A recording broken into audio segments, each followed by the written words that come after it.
পৃথিবীর যত বিখ্যাত বিখ্যাত ডিজাইনাররা আছে সবাইকে একসাথে বসিয়ে যদি আমরা বলি জান্নাতে যে চেয়ারের মধ্যে আমরা বসবো, এই চেয়ারের একটা ডিজাইন করেন তো, কোটি কোটি ডিজাইনকে একসাথে করা হলেও জান্নাতের একটা চেয়ারের ডিজাইন হবে? প্রিয় সিলেট, আওয়াজ করে বলো, জান্নাতের একটা চেয়ারের ডিজাইন তারা করতে পারবে না। কেমন জান্নাতে আমরা যাব? বিশ্বনবী কিভাবে জান্নাতকে আমাদের সামনে চিত্রায়িত করেছেন, পোট্রে করেছেন? তিনি বলেছেন, জান্নাতীরা যখন জান্নাতে ঢুকবে, ফেরেশতারা জান্নাতীদেরকে বলবে, ওয়া ইন্না লাকুম আন তাসিহু ফালা তাসকামু আবাদা। ও জান্নাতীরা, তোমরা আজীবন সুস্থ থাকবা, কোনোদিন অসুস্থ হবা না। সুবহানাল্লাহ বলেন। আচ্ছা, আজকের এই মাহফিলে যারা এসেছেন কোনোদিন অসুস্থ হন না, এরকম কে কে আছেন? হাত তোলেন তো দেখি। ওই যে হাত তুলছে, পাওয়া গেছে, চির সুস্থ। তোমরা কোনোদিন অসুস্থ হও নাই? অসুস্থ হও নাই?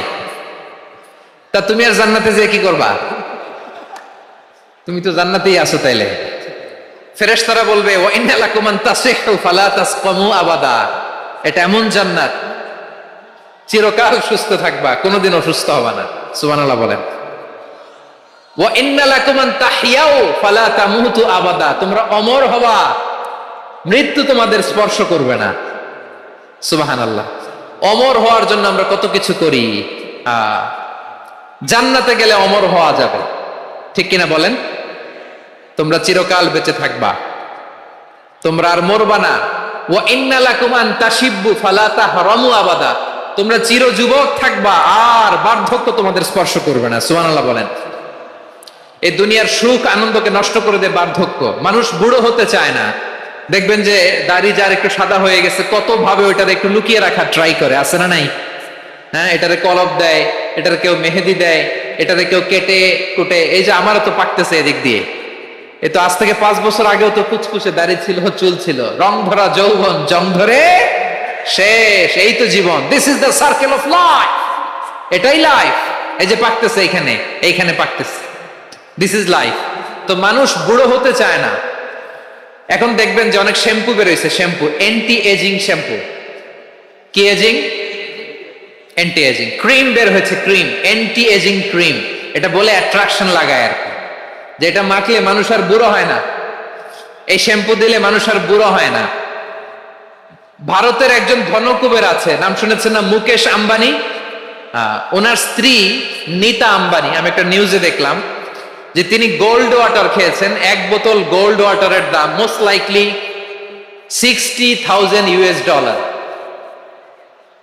$60,000 1 বোতল গোল্ড ওয়াটার। কেন? এটা খেলে বার্ধক্যের ছাপ নাকি চেহারায় লাগে না। কিন্তু মানুষ যতই বয়স ধরে রাখতে চাক এই দুনিয়ার জামিনে, সে কি তার বয়স লুকাতে পারে? আমার কলিজা টুকরা সিলেট, আওয়াজ করে বলেন, এই দুনিয়ার জীবনে বয়সকে ধরে রাখা যাবে?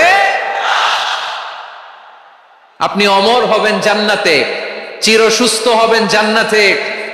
আপনি যদি চির যৌবন থাকতে চান, চির যুবক, এটা পাবেন জান্নাতে। সুবহানাল্লাহ বলেন। ওই জান্নাতে আপনি যেতে চান তো? চান? এভাবে বিশ্বনবী উম্মতের সামনে জান্নাতকে চিত্রায়িত করেছেন, পোট্রে করেছেন। এজন্য বিশ্বনবীর বৈশিষ্ট্য দিয়েছেন আল্লাহ তাআলা মুবাশশিরাম বিল জান্নাহ। নবী হে, আপনি জান্নাতের সুসংবাদদাতা। আওয়াজ করে পড়তে হবে আল্লাহু আকবার। এজন্য আল্লাহ বলেন, ইয়া আইয়ুহান নাবিয়্যু ইন্না আরসালনাকা শাহিদা। ও নবী, আপনারে আমি সাক্ষ্যদাতা করে পাঠালাম, সাক্ষ্যদাতা করে পাঠালাম। মুবাশশিরা, শাহিদাও ওয়া মুবাশশিরা, আপনারে আমি জান্নাতের সুসংবাদদাতা করে পাঠালাম। 3 নম্বরে হলো নাযীরা, আপনাকে আমি জাহান্নামের সতর্ককারী রূপে প্রেরণ করলাম। পড়েন সুবহানাল্লাহ। আমার প্রিয় বন্ধুরা, বলেন তো আল্লাহ বিশ্বনবী কয়টা বৈশিষ্ট্যের কথা এখানে উল্লেখ করেছেন? এই যে মাশাআল্লাহ, আওয়াজ করে বলতে হবে, কয়টা? 5টা। 1 নম্বরে শাহিদান, সাক্ষ্যদাতা। 2 নম্বরে মুবাশশিরা, সুসংবাদদাতা।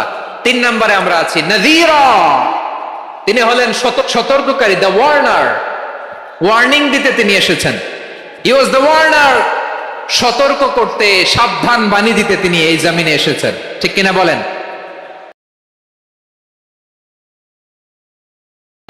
বিশ্বনবীকে আল্লাহ তাআলা সাক্ষ্যদাতা করে প্রেরণ করলেন। জান্নাতের সুসংবাদদাতা করে প্রেরণ করলেন, জাহান্নামের ব্যাপারে সতর্ককারী করে প্রেরণ করলেন। 3 নম্বর বৈশিষ্ট্য হচ্ছে জাহান্নামের ব্যাপারে সতর্ককারী। রব্বুল আলামিন বলেন, তাবারাকাল্লাযী নাযালাল ফুরকানা আলা আবদিহি লিয়াকুনা লিল আলামিনা নাযীরা। বরকতময় সেই সত্তা যিনি ফুরকানকে মানে এই কোরআনকে তার বান্দার উপর নাজিল করেছেন, যাতে করে বিশ্ব নবী গোটা মানব মণ্ডলীর জন্য সতর্ককারী হতে পারেন। সুবহানাল্লাহ। বিশ্বনবী সবাইকে সতর্ক করতে এসেছে আমার প্রিয় সিলেটের ভাইয়েরা, নাকি শুধু আমাদেরকে?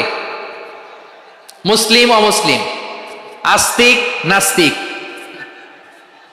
মুমিন কাফের, সবার জন্য তিনি সতর্ককারী। সুবহানাল্লাহ পড়েন। সূরা আলাক নাজিল হলো, তারপর সূরা মুদ্দাসসির নাজিল হলো। আল্লাহ বললেন, ইয়া আইয়ুহাল মুদ্দাসসির কুম ফাআনদির, stand up and warn your people. বিশ্বনবী ওহীর ভার সহ্য করতে না পেরে কাঁপুনি এসে গেল, শীত লাগছিল, তিনি চাদর গায়ে দিলেন। আল্লাহ বললেন, ইয়া আইয়ুহাল মুদ্দাসসির, হে চাদরওয়ালা, কুম ফাআনদির, স্ট্যান্ড আপ, ফাআনদির, ওয়ার্ন করো, সতর্ক করো। সুবহানাল্লাহ। ওই যে বিশ্বনবী স্ট্যান্ড আপ, দাঁড়ালেন আর সতর্ক শুরু করলেন, এন্তেকালের আগ পর্যন্ত আর বসতে পারেন নাই। ওই যে দাঁড়ালেন, দাঁড়িয়েই রইলেন, উম্মাকে সতর্ক করেই গেলেন, করতেই থাকলেন। আওয়াজ করে পড়েন আল্লাহু আকবার।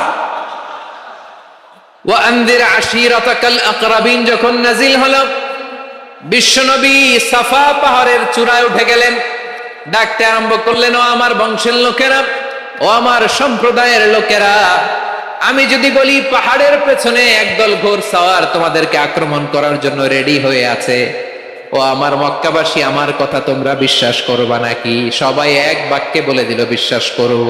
সুবহানাল্লাহ।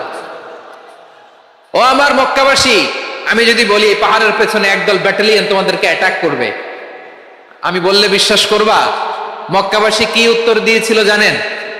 এত হেভি ওয়েটফুল একটা কথা বলেছিল। তারা বলেছিল, অবশ্যই বিশ্বাস করব, কারণ মা জাররাবনা আলাইকা ইল্লা সিদকা, আমরা জীবনে কোনোদিন তোমার মুখে মিথ্যা শুনি নাই। সুবহানাল্লাহ করবেন না? ও মিয়া, যে এলাকায় আপনি জন্মগ্রহণ করলেন, আপনার শৈশব, কৈশোর, আপনার তারুণ্য, আপনার যৌবন যেখানে কাটালেন, ওই এলাকার লোকেরা যদি এক বাক্যে বলে তুমি যা বলবা তাই বিশ্বাস করব, কারণ তোমারে তো মিথ্যা কইতে শুনি নাই। মা জাররাবনা আলাইকা ইল্লা সিদকা, we have never ever witnessed a single lie from you, আমরা জীবনে একটা মিথ্যা তোমার মুখ থেকে শুনি নাই। সুবহানাল্লাহ বলেন।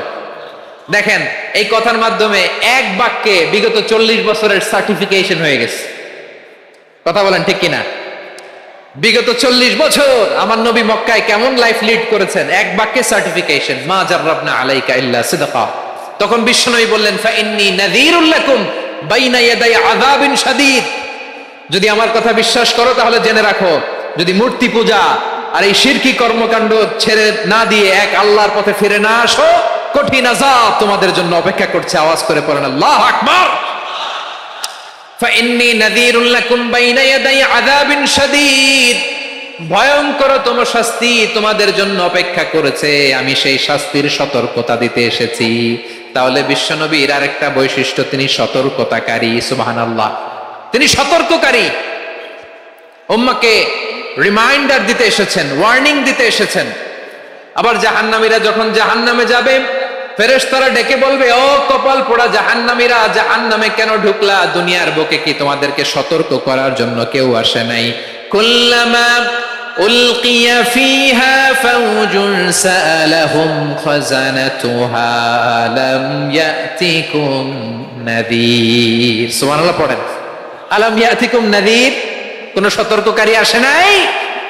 বিশ্বনবী নাযীর হয়ে, সতর্ককারী হয়ে পৃথিবীতে আসলেন। তিনি জাহান্নামের ব্যাপারে উম্মাকে সতর্ক করেছেন। জান্নাতকে যেমনি তিনি চমকপ্রদভাবে উম্মার সামনে পোট্রে করেছেন, চিত্রায়িত করেছেন, ঠিক অনুরূপ ভাবে ভয়ঙ্কর জাহান্নামকেও তিনি এই উম্মার সামনে পোট্রে করেছেন। জাহান্নামকে কিভাবে বিশ্বনবী উম্মার সামনে পোট্রে করলেন, চিত্রায়িত করলেন, শুনতে মনে চায়? সিলেটবাসী শুনতে মনে চায়? জান্নাতের কথা শুনে যেমনি জান্নাতে যাওয়ার ব্যাপারে আপনারা আগ্রহী হয়েছেন, জান্নাতের নাজ নেয়ামতের কথা শুনে, জান্নাতের ফিচার শুনে যেমনি জান্নাতে যাওয়ার ব্যাপারে আমরা উদ্বেলিত হয়েছি, উচ্ছ্বসিত হয়েছি। জাহান্নামের কথা শুনলে কিন্তু আমাদের কলিজা কেঁপে উঠবে। কিভাবে বিশ্বনবী পোট্রে করলেন? বিশ্বনবী বলেন, নারুকুম হাযিহিল্লাতী ইউকিদু ইবনু আদম জুজউন